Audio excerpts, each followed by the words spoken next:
You know those moments when you're doing what you love in your business? Maybe it's standing on stage or creating content. Whatever it is, you're totally immersed and time just seems to slip by. This is called the flow state. At SpeakerFlow, we're obsessed with how to get you there more often. Each week, we're joined by a new expert where we share stories, strategies, and systems to help craft a business you love. Welcome to Technically Speaking.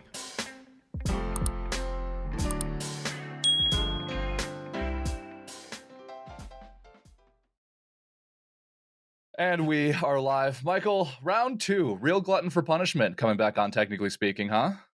Technically, I do. I do have that propensity. Look at that. I respect that. Starting off strong here today, folks. It is a pleasure to have you back, man. We're Only really reason you'd have me excited to back, unpack right?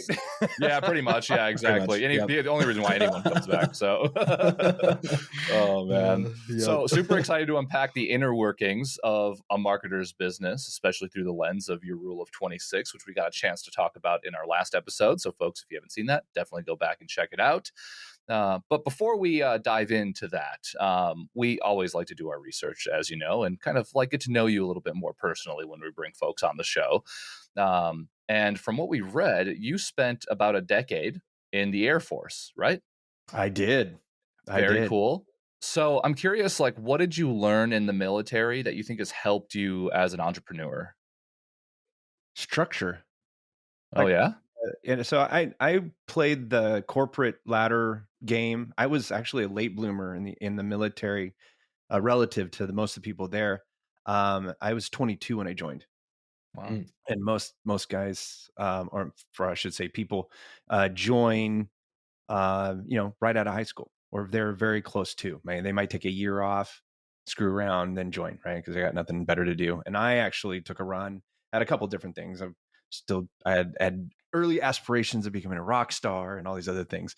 But the private sector corporate structure is very interesting, and military structure is different, right? There is just as much structure in a large corporation than there is in military, but the ability to ask questions is different, right? Like, you can disagree with your commanding officer, but at some point you got to stop asking questions. You just got to take the order. Now, in the modern day service, there are ways to ask questions and times to ask questions, and learning how to do that, I think, really helps in a lot of different facets of running a business. Because as a leader, you have to give that space to people to ask questions, but you also have to learn how to nicely shut them down when it's time to just get stuff done. And if they can't conform to that, your methodologies or your policies or your core values, man, it's time to help them alumni to another organization that might be better suited for them. Oh, that makes sense. And so you feel like the structure is sort of the glue that holds that idea together for you? Like, that's the sort of lesson learned from that, is that you got to have those sort of boundaries and structures in place so that things can still move in the direction they need to? 100%. My first multi-million-dollar company that I built, I gave way too much latitude to my folks and gave way too many second, third, 10th, 20th chances, to the tune of tens of thousands of dollars being embezzled from me, to the tune of hundreds of thousands of dollars of business walking right out the door. Tuned to letting clients take on or take my people because I wasn't rigid enough in some of the core values we had, some of our policies and stuff like that. And that really lent to growing the business broke, and why I eventually just kind of shut it down. I mean, it was a multi-million-dollar company, great, got cash for that whole 9 years, but I was miserable. I'm like, no, this is not how we're going to do it. And so now I have a meritocratic, I said that right, point of view when it comes to that. So people are as good and they're great until they're not, right? And so we lay down those ground rules, we lay down our core values, we lay down our methodologies. People are always welcome to question methodologies, but in the moment, at that moment, 9 times out of 10, whatever's in place today is how we're going to do it, and we're going to question it afterwards for the next time. because we do things on an ongoing basis, right? And so it's like, yeah, that's a good idea right now. The timeline doesn't allow for that, so let's go ahead and get this taken care of. And then afterwards, when we do the ARR, then we'll decide whether or not we need to make changes, maybe do research, whatever that looks like. That's the time for that, but not right in the middle of the project, right? Yep. And people who can coincide with that stick around for a very long time. And so our retention is better. Because we're 100% remote, everybody's self-reliant, right? They're self-starters. I don't have to babysit people anymore. And that means that they decide how much work they get. Because if they can get the work done on time, the first time, they get the next project faster, right? But if I have to babysit, or my project manager has to babysit, or my operations manager has to babysit people, they get tired of that stuff really fast, just as much as I do. And so we just start looking for other options. And that happens. And then we also, like, there's times where I'm like, you know what, you would be a really good fit for one of my friends who runs a different type of agency, and the work that you're looking for and the work that you really are passionate about is more in line with them. And I actually find them a new home, because it's not that they're bad people, it's just not a bad fit. And there's nothing wrong with that. Yep, man, I love that. Well, and I think what's good is that the basis of you being able to make that decision is the structure that you're referring to there, right? Like, you have to have the guidelines in place so that you can judge anyone against anything. And I think a lot of people miss out on that, and things can get really messy really quickly. And also the repeatability of a business starts to slip away, because even outside of the people component to this equation, right? Like, any business is only as successful as the repeatability of its processes. And what you're explaining right now is like the key to making that work. So yeah, if you keep making, latitudes for, or leniency to your process, you don't have a process. Yeah, right? You're bespoking what's supposed to happen every time, then that's not a process. And that makes you extremely inefficient. And documenting that's why documenting your processes is so important, right? And I had to re-document every single process, because even though, we shifted what we were doing, is still in marketing, but we were also going from a brick and mortar to online. I mean, we did that a year before COVID. So we had like about 13 months of practice being a remote only company before everybody got pushed to it. So we're very blessed with that.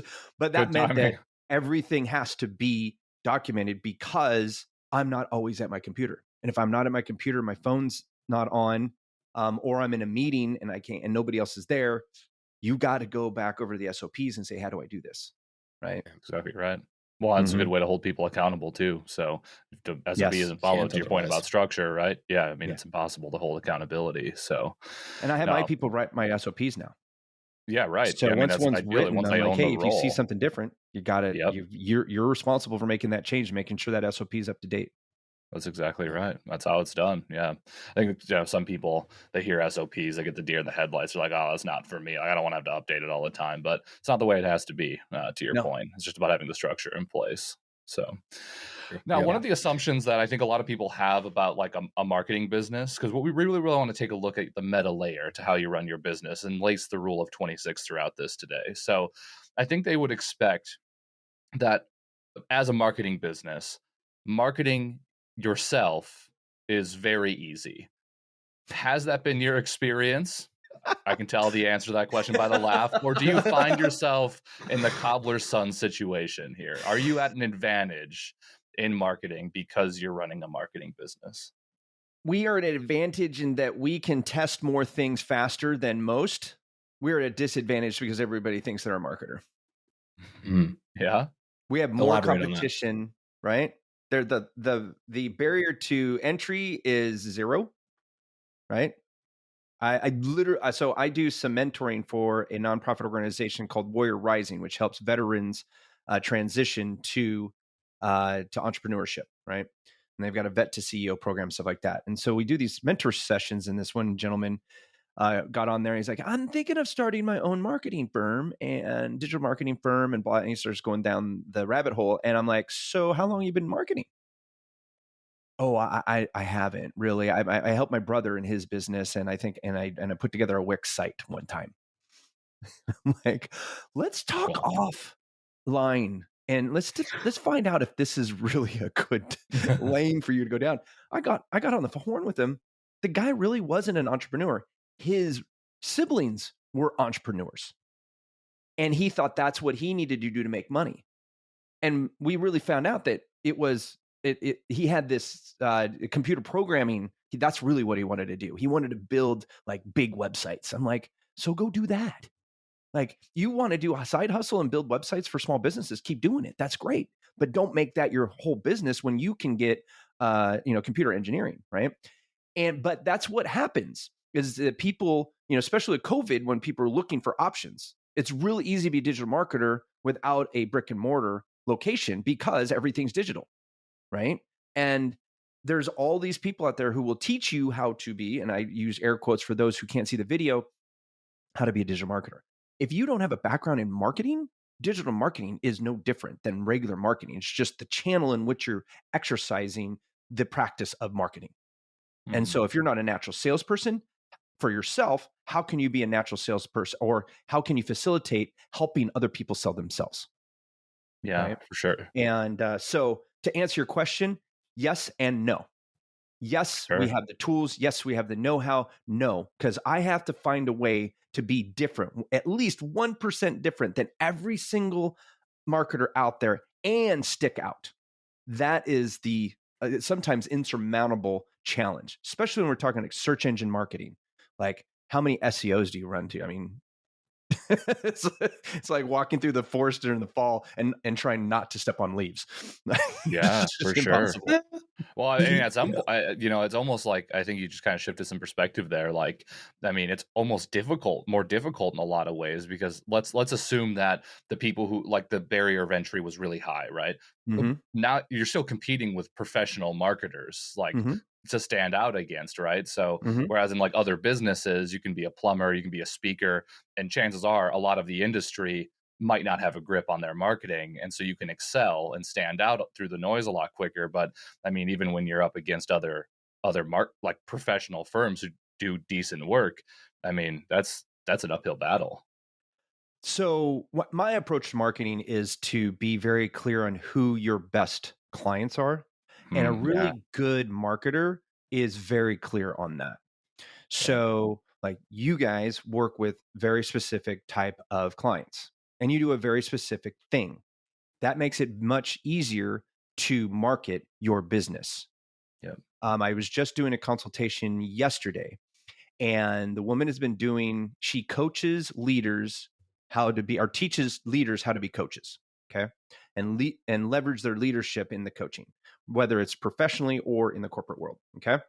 She's been doing it for 25 years, but yet her message is all over the place. And I'm like, why is it all over the place?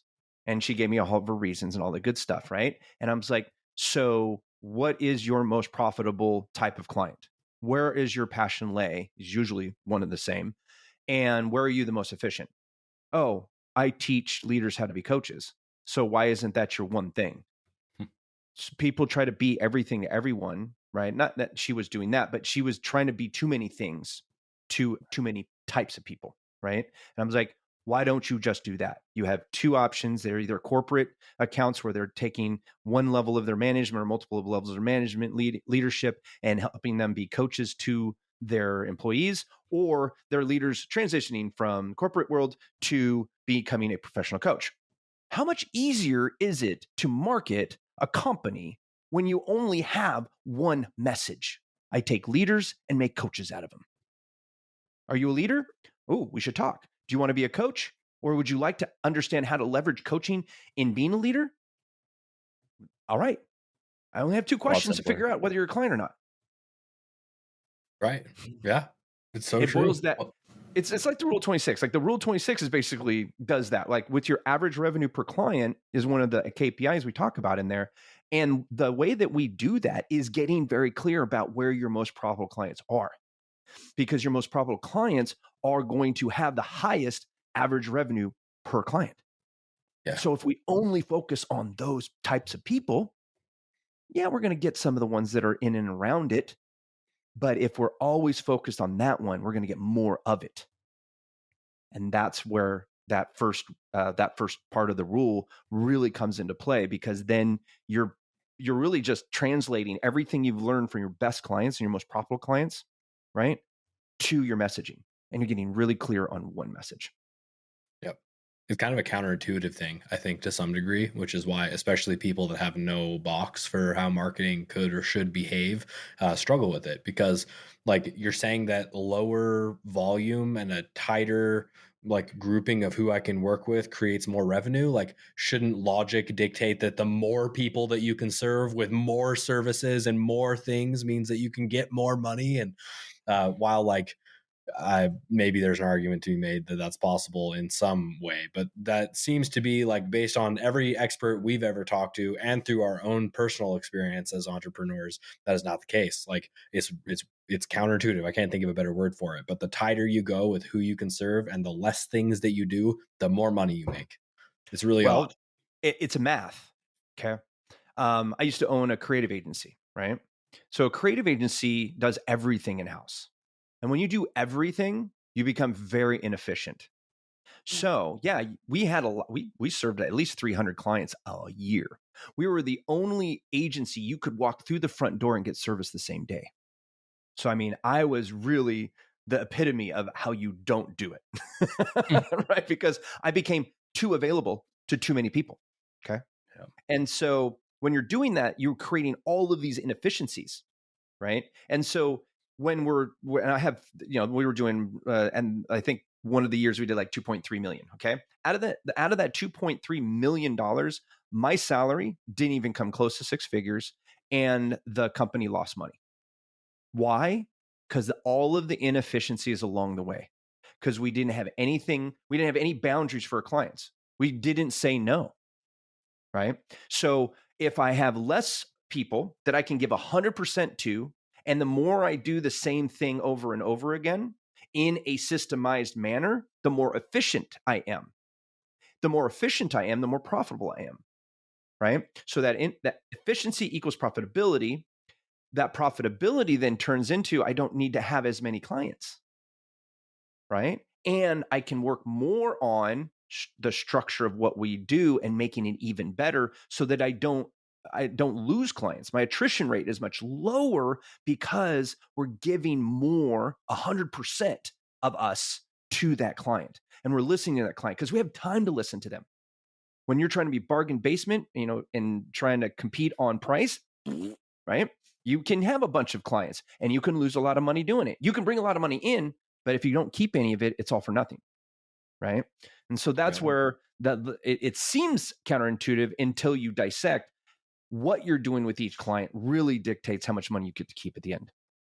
Yeah, man, I love that so much. Well, and this all obviously being you ties back into this rule of 26, and we've referenced this a few times now. So let's slow down for just a second and cover this, please. I'm going to give you the brief synopsis from my perspective, and then you build off of that from there, and then we'll ask some specific questions about how each of those components will work for you. But 26% more traffic, 26% better conversions, 26% more revenue per client. Is that correct? Those are the three areas of the rule of 26, and that equals 100% more revenue, if I understand correctly. Compounded. Okay. Is there anything you'd like to add to that? Yep. Okay. All right, great. Well, so then let's dissect those a little bit, and maybe you can walk us through each of them. So for yourself, let's start with number one, 26% more traffic. What does that look like? Actually, let's go the other way. Let's go from the opposite. Sweet. Yes. Right. Yeah. Right. I wrote it counterintuitively because people understand traffic. And so I don't know why I did it that way, but that's the way it happened. So if I ever rewrite it, you're going to find it going the other way around, because it's easier to digest this way. If we alluded to it earlier, when we're talking about our perfect client, we are going to end up with a higher average revenue per client. Okay. Is that natural or is that intentional? Do you have to be intentional about that? Or will it naturally happen? What do you have to do to get that boost? So this is how I do it for myself every year. Okay. I look at the clients I've had that I've signed on versus the people that I've had for a long time. I've had clients for 12, 13 years now. Okay. Even through all of the roller coasters of my business, people stick with me because I do what I say I'm going to do, and I do it the way I say I'm going to do it, and they get it. So, all right, Buzz, whatever you're doing right now is what we're doing. Boom, done. Okay, great. awesome. They're great, but they're not my most loyal, or actually not my most profitable. Because when I got them, I signed them on way back when. So I've been working on bringing them up to the new standard as far as what we charge, right? And getting them there. So they're not my highest average revenue per client, but they are my most profitable for per dollar I bill them, because I know them, they trust me, they pay their bills on time, all of the things, right? And when people say, well, I want better clients, I'm like, well, what's a better client? Well, somebody who pays on time. Okay, great. What else? They pay me what I'm worth. Most service-based business coaches are notorious for this, undercharge. And I have this saying, you cannot give 100% of your value if you don't bill for 100% of what you're worth. You must discount something if you're not billing what you're worth. That's like that right there. I pause because I think people just need to let that sink in. You're shortcutting something if you're not billing all of it, right? So people are paying me what I'm worth. They pay their bills on time, and as a coach, they listen to me. As a consultant, they listen to me, right? They might debate, but in the end, we listen to each other and we take the advice, right? Had to let a client go. The last day was this week on Valentine's Day. Love your brother, gotta go. Because he wouldn't listen. I would give him great strategies, no, and then he would blame me for nothing working, but really, he wasn't executing.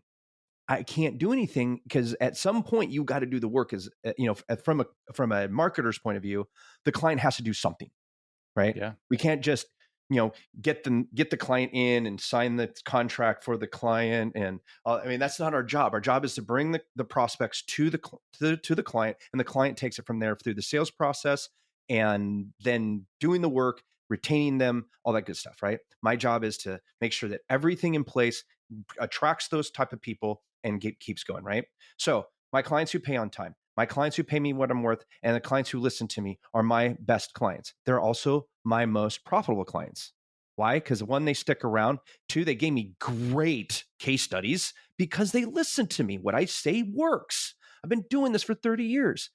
You would think some people who have been in business for 3 years and they're like, I know better. Oh, okay. Yeah. Well, then fire me and hire yourself and get out of my way, because you're frustrating me. And when you frustrate me, even if you pay me what I'm worth, if you don't listen to me, you're now degrading my self-worth. And the next person I talk to, I'm now questioning myself, right? But if I have a client who listens to me and then we have wins on top of that, you're taking that energy on to your next client. You're giving better service because you have better clients. You're not wasting time trying to collect bills. You're not wasting time somebody trying to nickel and dime you. Those people are the ones that I identify every year, and I re-identify them every single year, because marketing is a changing landscape, right? Coaching is a changing landscape. Speaking is a changing landscape, right? So our clients are going to evolve. Our best types of clients are going to evolve, right? So for me, I like working with 7-figure companies who are looking to transition from the growth stage to the scale stage, which is the most difficult thing to do in a business. So why would I want to do that? Because I'm really good at it. I'm really good at what I do. And so because I can do that, and not everybody, not all of my colleagues in marketing can, that's my highest ARCP. Because I'm making my clients millions of dollars, not just a couple tens of thousands of dollars.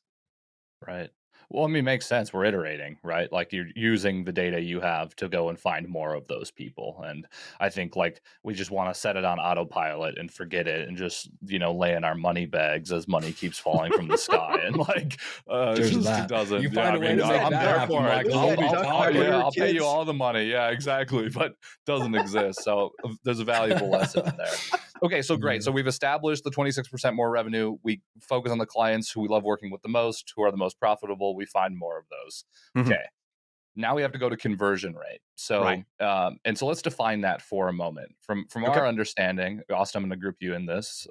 Sorry for throwing you under the bus here, but so from our understanding of conversion rate, it's basically getting leads through the door. right? In some way or another. Calls booked, sales if you're selling product to some degree, but in a lot of service-based businesses, a conversation is happening first. They need to enter the sales process to then. So I'm seeing a head nod. We're going to take that definition of conversion rate as okay. Yes. And right? so your conversion rate, which is a percentile, which is a percentage, right, of the traffic of the visitors coming to your website versus who comes, who reaches out through anything that you consider a profitable movement towards a closed deal. A closed deal. That's exactly right. Right. So for listeners, contact forms, people booking meetings, if you had a guide for event planners on how to pick the right speaker, those are indicators that they potentially need what you have, right? Yes. And I look at it this way and they go, well, what's a profitable conversion? A profitable conversion is any act that you can trace back to predictable sales. Okay. On average, so maybe it's 2% of everybody who downloads my free checklist becomes a client. Well, then there's a conversion. Just downloading that is a conversion, right? Yep. But if you don't have a way to track that to a sale, from click to sale, not a profitable conversion, because you don't know whether you don't have the chance. You haven't identified the chance of that person becoming a client. That's just wishful thinking, not profitable. Okay. Correct. It has to be predictable. It has to be trackable. Yeah. So if you don't have, like, you guys are really good at the CRMs to where it's like, hey, we know if somebody does this, we can track them all the way through the process. And we know whether they took the next steps, what steps they did take, how long they took, all of that stuff right there helps you understand whether that's a profitable conversion or just a wishful act. Right. So my question regarding this is, like, people hear all of this and they're like, holy, I have no box for how to do this. And then you get to go to, like, you type in conversion tracking firm in Google, right? And now you talk to somebody and they're talking about, all of the technical crap to make every conversion count and yada, yada, which is an arm and a leg anyway. Right. What's the simple way to figure out how we can grow our conversion by 26%, especially for, like, the average business owner? Think about the DIY scenario here for a second, right? And from your own experience too, like, what's the simplest way to figure out how to get that boost of 26%? So we're going to go back to the ARCP. We've identified those people. We identified who they are because they're clients. You already know who they are. Guess what? Those people know or are just like other people like them. They're not unique in the universe, right? They have similarities to other people like them. So you need to find out how they perceive your value. Why do they continue to use you? Why did they originally come to you? What was it that you offered? What is it that you say that brings them in? Find all of that information. Your best marketing research is your current clients who are paying you on time, paying you what you're worth, and listening to you. Talk to them, right? Test your message with them. Hey, I'm thinking about changing my website to say this, this, and this. What do you think? They're going to give you their honest answer, right? That's good, because the more people you're serving that's like them, the better their service is going to be, because there's the more practice you're going to have, the more efficiencies you're going to have, right? And it goes all back to that profitability, right? So once we have all of the vernacular down from our current paying clients that have proven to us that that's what they said, because that's what they said. Now we're going to take that to the website and we're going to structure that website, especially the homepage, to identify the pain points that your potential client has coming to your website. That's the only thing they worry about. When they're coming, a new prospect comes, as a coach, you're either helping somebody get over a problem or attain a dream. It's the only two things you can do as a coach. Any disagreements there? Okay, nope. Good. All right. Yep. So you are either going to identify a problem or a dream at the top that they identify with. Because if they don't connect with that, they're now questioning whether they're in the right place. From there, you can transition to solution or a roadmap to the problem or the result. Okay. Utilizing the vernacular that you've already collected from people who are already paying you. Okay. From there, you start talking about, what does it look like when we have solved this problem? What does it look like when we have obtained this dream? It's what we call forecasting. And so we want to play that game and let them see that. Well, that sounds all good and dandy, but I mean, have you done it? Oh, well, yeah, we have. And here are some case studies. Here are some testimonials. Now you're creating that social proof, right? Okay, all right. Have I talked about you? Have I talked about myself at any point at that point? Absolutely not. Because people don't care what you know until they know how much you care. And they only know how much you care as well as you can connect with their pain, give them a digestible solution to that pain, and prove that you've been able to do it over and over again. You will increase your conversion rate by 26% minimum if you take that mentality to your homepage alone. Wow, I was totally expecting you to get into the technical weeds about tracking and measurements and pixels and all and you went straight for like this might not be the language you would use to describe it, but essentially story brand. Like you're walking them through the narrative of somebody going through the buying cycle. And it's, I mean, you caught me off guard with that response. Hey, Donald Miller's a genius in how he teaches that. And if it ain't broke, don't fix it. That's I have the book, of course, behind me somewhere. I mean, I've read the book and I love it. You know, I've been doing that since before I knew who Donald Miller was, but it sure is validating that he's got a complete movement of people who learn it, get certified in it. I mean, there's agencies who just do StoryBrand. Yeah, right. That's right. There's nothing unique about StoryBrand. It's the hero's journey. It's like an archetypical wiring in our brain. It's not about Donald Miller specifically. But, no. Oh no, Russell Brunson does the same thing in Expert Secrets. Expert Secrets. Yeah, for sure. That's right. Yeah, it's all the same stuff. I think that it's been. I mean, the hero's story has been around since modern theater. So Shakespeare, right? Like Homer. Yeah, that's it. Yeah. So I'm actually starting to get a picture of why you flip these around. Again, I might be a Luddite here as I explain this, but bear with me. So what it seems to me is if you get more of your ideal clients, naturally you're going to get more revenue per client. Focus on that iteration. You talk to those people to figure out what the messaging is. Now you're going to get an increase in conversion rate. And naturally, since those two things are working behind the scenes, of course, are still, using some marketing tactics, SEO or social or whatever, with those adopted messages and so on and targeting, naturally, we're going to see an increase in traffic. Actually, not necessarily, because building a website doesn't mean you're going to get traffic. Well, sure. But assuming you've already done those foundational things, will we see a boost in traffic? Right. But what I do then is I take that a step further. All traffic's not good traffic. Sure. Right. So you can have 1,000 of the wrong people land on your page and have a 0% conversion rate, right? And have the right message, just the wrong people, right? So you might have to shift where you're targeting, right? And so what I say is, now that you know who you're looking for, go find out where those people are hiding.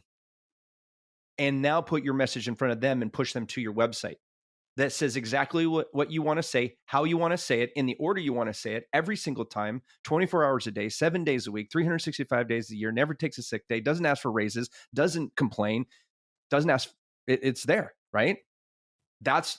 Your website is your best salesperson because it does what you do and you can track its efficiency, right? And you can give it the wrong message and it cannot convert well. You change the message until it starts converting. Right? Just because you listened and you did all those things on your own, if you're not a marketer, you might put it in the wrong order, right? Even though we told you how to put it in that order, make sure that you have somebody who understands copywriting to make sure that the narrative is flowing correctly, right? Because we as business owners like to talk about our business. And everything we like to say is not necessary on our homepage, right? But back to your thing though, the traffic is where you're getting your traffic and making sure that people like your best clients are in that pool of people that you're pushing to your website. Okay, so I have a question that popped up, and I know we're coming to the end of this episode, so I'm acknowledging that there may be more that we need to unpack here first, but like it seems to me like it could be difficult to determine if we have wrong people or wrong message if both of the outcomes are people coming to the website but not converting. So if somebody has visitors hitting the site but they're not turning into qualified leads that are turning into sales conversations that are turning into ideal clients, how do you actually differentiate whether it's the right traffic but the wrong message, or the right message but the wrong traffic? Right. It's a great question. This is where a little bit of advertising comes in. Okay. With digital advertising, you can get really specific about who you are targeting, right? So if we know that on average, we're bringing in the type of people, at least in the psychographic, demographic, and geographic. Okay. Those are 3 great layers of targeting. Okay. Psychographic is behavioral. Demographic is, do they make enough money? Where do they, how do they live? ... Household income, stuff like that. Male, female, educated, ... And then geographic, where are you serving, right? If you can get down to those 3 things right there, and you target that, and it's not whatever you're having them land on is not converting, then it's the message, right? If you start pointing in other areas that you think those people are, and it stops converting, even changing anything on your messaging, it's wherever you started pointing again, right? So I always work backwards as far as that goes, as you've seen with even my own rule. I look at the search engines first. What are they asking? I just asked all the questions of what my perfect client would ask if they were looking for a person to solve this problem, right? So now I'm going to go to Google and say, how many people ask these questions, and what other questions like it do they ask? I'm going to start answering those questions. And then I'm going to rank for those questions, right? And I can track how many people I'm getting from those questions. And then they come to the website, they should be converting, right? If they're not, then yes, my message is missing the mark, because they're asking the right question. And I thought I was saying the right thing, but nothing's coming out the back end.